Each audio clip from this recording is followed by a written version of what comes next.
Continuamos e agora vamos olhar. Moving on to, and let's take a look at the impact of technology in our lives and what lies ahead in the future.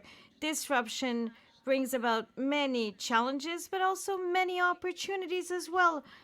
How one of the beers most sold in the Japanese Asahi, how it's leading with that change. And this will be explained to us by Kelly Barnes. Kelly, good evening. Welcome to our meeting. Good evening. Thank you. Thank you for having me. And I'm extremely humbled to be asked to come and chat to you guys about my perspective on the era of disruption. Firstly, by way of introduction, yes, I am Kelly Barnes, but more importantly, I'm passionate about the future and what tech has in store for us as it becomes the connective tissue in everything that we do. I'm absolutely obsessed between technology, culture, and consumers. And today, you're going to get a view from a girl from down under. As good morning to you all. It's evening and I'm ending my day, and I think that this actually illustrates the global connection that we have and what technology unlocks for us. I hope to get you thinking consumer back by the end of our 20 minutes together. I hope to challenge your definition of the industry that you work in and its purpose.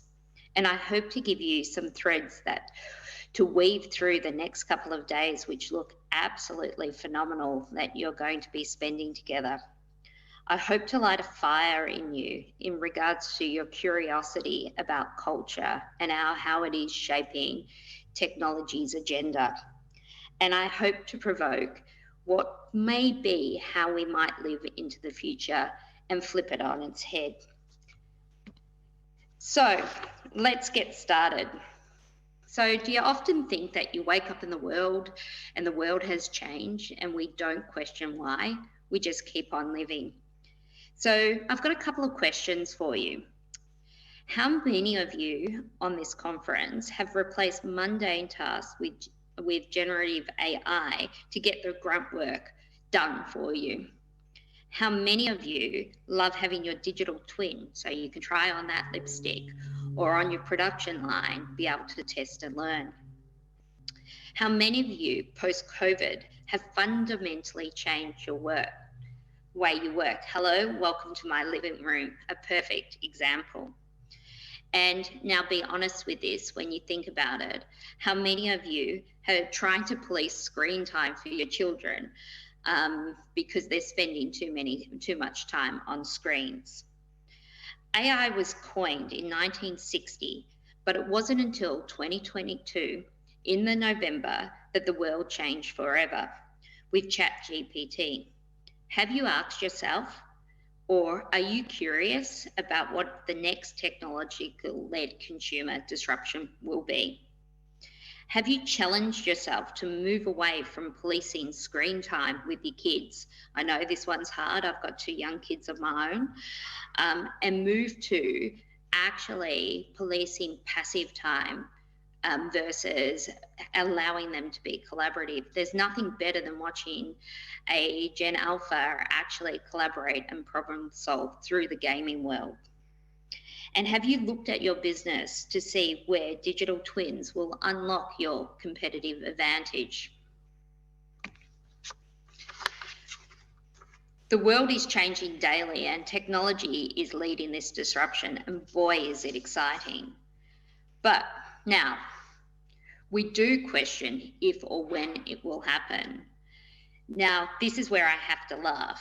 Have you sat in a dinner party or in the breakout that you're about to have? And have you hypothesized on the future of the world with your friends or colleagues? How many times could you play corporate bingo with "that won't happen, full stop," or "it won't happen in my lifetime," or "maybe my kids will see this"? Now, I want you all to close your eyes. Now, I can't see you, so I'm trusting you on this one. But imagine where I've created my own boyfriend.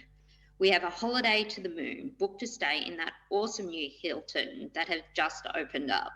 But before I go, I actually have to check in with my girlfriend in Paris, but the kids are screaming and actually I have to quickly talk to the plants. Have I gone mad? I'll leave this up to you to decide. The interesting thing is that all of these tech disruptions are in the process of being innovated right now, and the race is on to find that consumer pain point and hook and change the way we live. We may just wake up in the world and this might happen.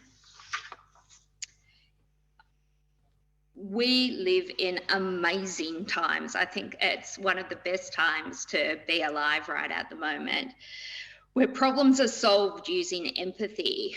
Diversity is at the top of the agenda.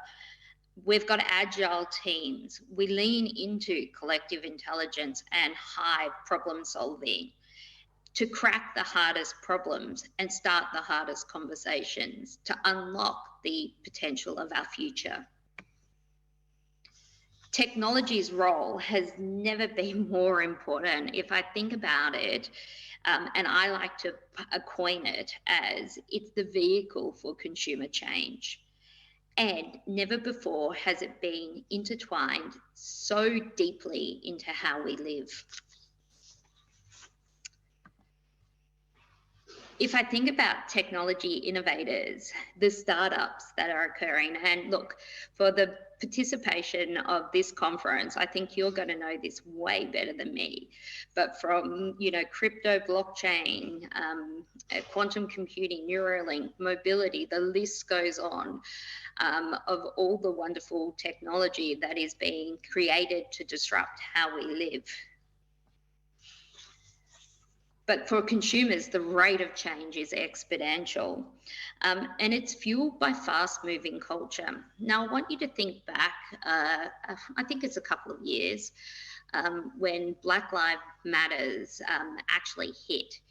Through the zeitgeist, it was predicted that it would move at exponential pace, in which it did, but it slowed down really quickly and is predicted now to actually be less relevant as we move forward. So what I'm going to part with you is what we're seeing in culture and the signals that are coming out through culture in terms of consumers to get you thinking of potentially how we actually talk to consumers through technology and disruptive technology. We can see signals emerging that are predicted to gain strength in the coming years. Consumers are desiring more sensorial experiences, as well as an unapologetic pursuit of what brings enjoyment and happiness. People really want to actually go after that. They want to feel part of something bigger than themselves and will demand, not ask, demand companies to take action to support them in these endeavours. There's increasing urgency around climate change that we all know about post the Paris Agreement and sustainability solutions, but consumers are starting to realise that companies are not perfect and they want to push towards that, but they want us to be responsible in our practices. They're signalling they want to be involved more in brand-led decision-making and ideation, moving away from being limited to only elite and influencers. They don't want companies making decisions on their behalf and it only being for the few versus for the many.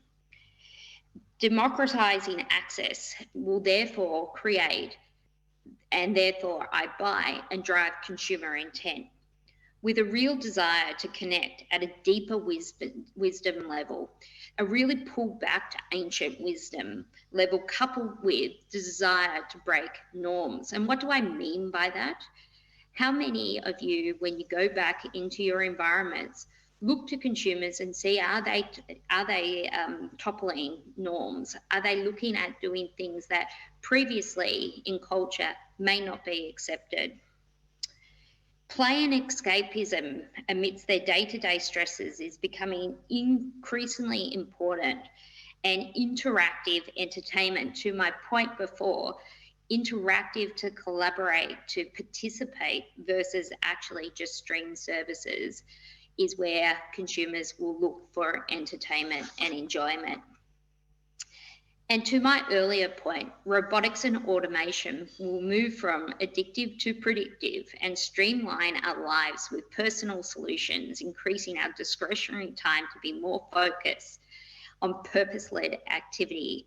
We are entering a period of amazing opportunity where purpose comes to the forefront, and so does creativity.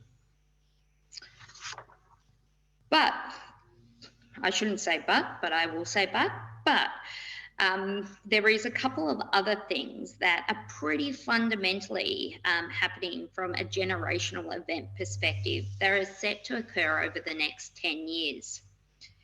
Baby boomers, the generation of people born between 1944 and 1964, expected to transfer now. In the readings, there is a figure in the US of 73 trillion, 30 trillion in wealth. But to me, that's a lot of money to younger generations over the next many years coming forward. This jaw-dropping amount is known by financial analysts, etc., as the great wealth transfer. But I want you all to sit there and think about, what will the recipients do with this wealth? So I'm guessing also 75% of you will be working for a different company in the next period of time. Well, I'm not guessing that. McKinsey's study has actually found that the average life of companies is actually predicted to go down to, by 2030, to less than 10 years. And of the top 500 companies, 75% of them will not be in existence. Wow. And I can't talk about generations without talking about Gen Z, but to me, Gen Alpha. There is going to be a generational power shift that will occur over the next 10 to 20 years, where the discretionary wallet will come into control of the digital era. Gen A and Gen Z are moving seamlessly across borders. Generation Alpha, they don't mind to be tracked thanks to Snap. And Gen Z are fully global generation connected through digital devices. They have and are open to the idea of completely living in the virtual world. Do you know 2.8 million Gen Alphas are born globally each week? 65% of Gen Alphas will work in jobs that don't exist today, and less than half will go to university. And between 66% and 70% will demand companies to make a positive difference in the world. These statistics are scary, but what does this mean for how we fabric society and our economy and lean into technology to enable the next wave of disruptive innovation? The final point is there will be people everywhere. There will be about 1 billion more of us, and we will live longer. So we're suspected to reach 8.5 billion people by 2030, and 2/3 of us will live in the cities. This was quoted by Andreas Winston from MIT Sloan. But what actually occurs when we have more people living longer in high density, how we live will change. So how do we lean into these as corporations? It is my point of view that companies that succeed in this era are future consumer pain point defined and have a culture to disrupt themselves often. They are purpose-led. They do not actually fix and leave the purpose of their company, and they continue to look to culture to define what business they are in. I would challenge you all to think that you can no longer look at your industry sector as the defining sector. We need to look at future consumer prediction of how people will live and then how technology will lean into this, and then the purpose of the business that we are in.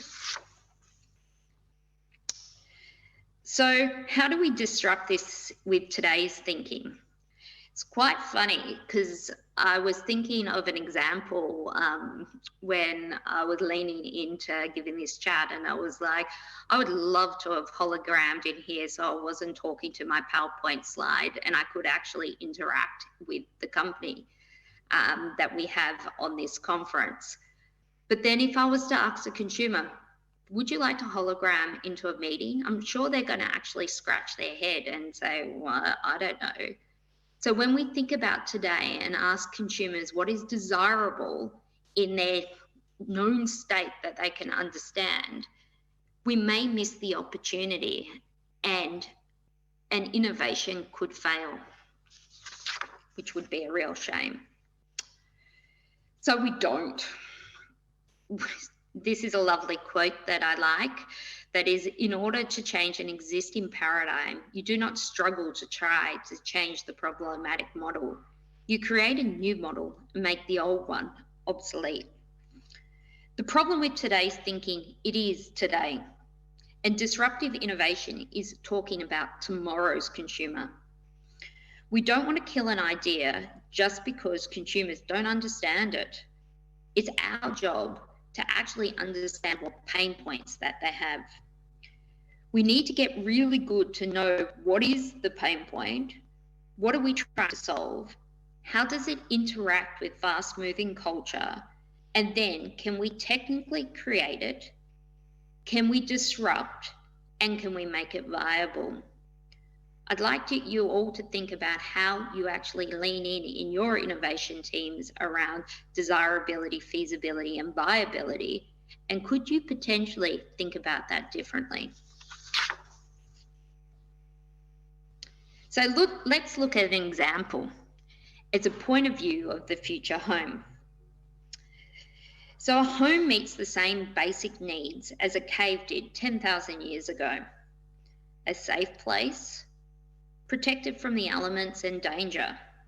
It provides privacy, a place to sleep, eat, rest, and home all the things you love. It's a place of entertainment. And in some case, if you walked into my home, it's a place where I have kids running around all the time and trying to parent that whilst work and actually talk across the other side of the globe is sometimes an interesting challenge. But technology hasn't changed these needs significantly. It's just changed the way in which they are met. Now, did you all know that it is predicted by 2030 that 70% of all occasions are set to occur in our homes? That's a whopping 70%. So what is the drivers of the future home? Let's take a look at EMO.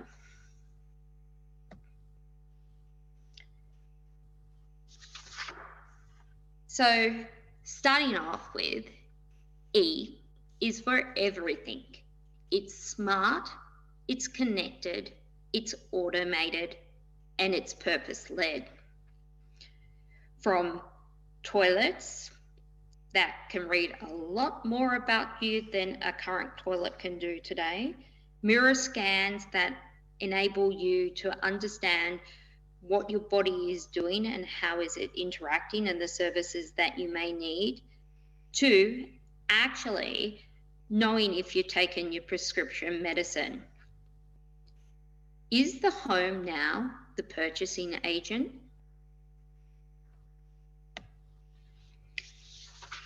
M is for manifested.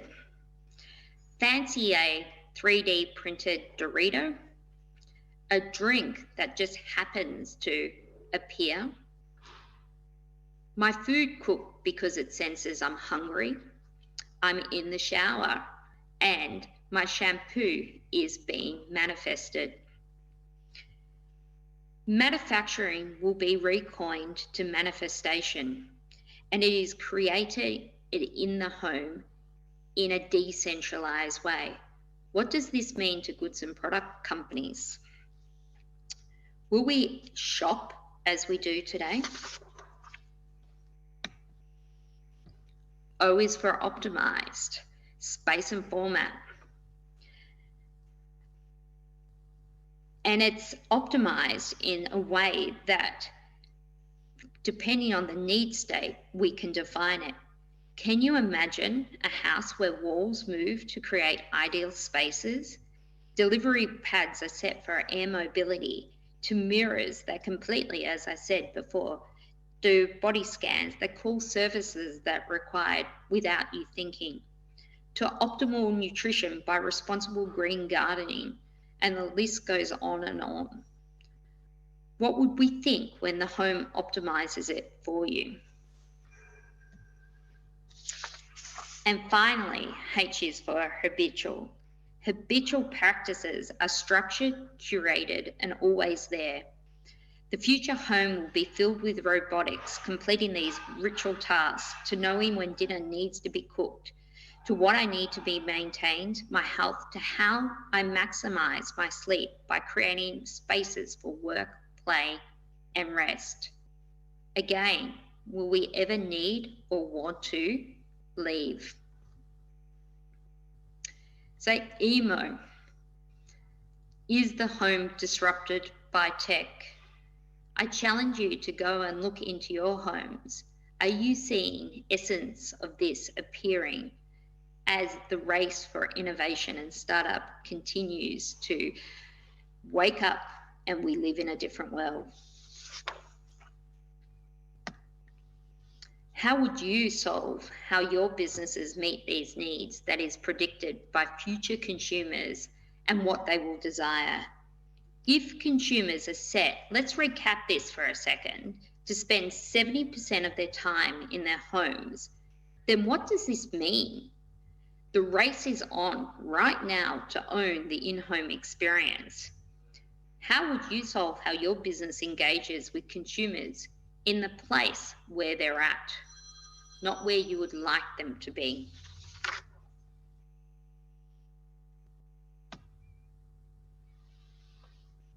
So before I conclude and pass back, I want to actually just pause for a second and say, danger ahead. And there's been a number of examples, and I think you could all, if you think about your companies, you'd be able to sit there and go, oh, there has been a couple of times where this has occurred, where as technologists, there's cool, funky tech, and we go after it, and I've seen it in the industries that I've worked, where they put it out into consumers and they're like, this is amazing. Of course, consumers want to know exactly to the nth degree of where this is sourced. Blockchain is this example. But guess what? It did not actually move the dial commercially. It did not actually step up in terms of consumers' desire to continue to engage. So my question for you guys, as you actually go through, we can have an F1 car, or we can have the car that the consumer would like to drive. The consumer owns the change. They need to desire it, they need to want it, and then technology will come to the party. If we start with technology, we may just miss the true pain point. So it's a challenge for you all. Let's start with culture, with consumers and prediction, and then how can technology disrupt?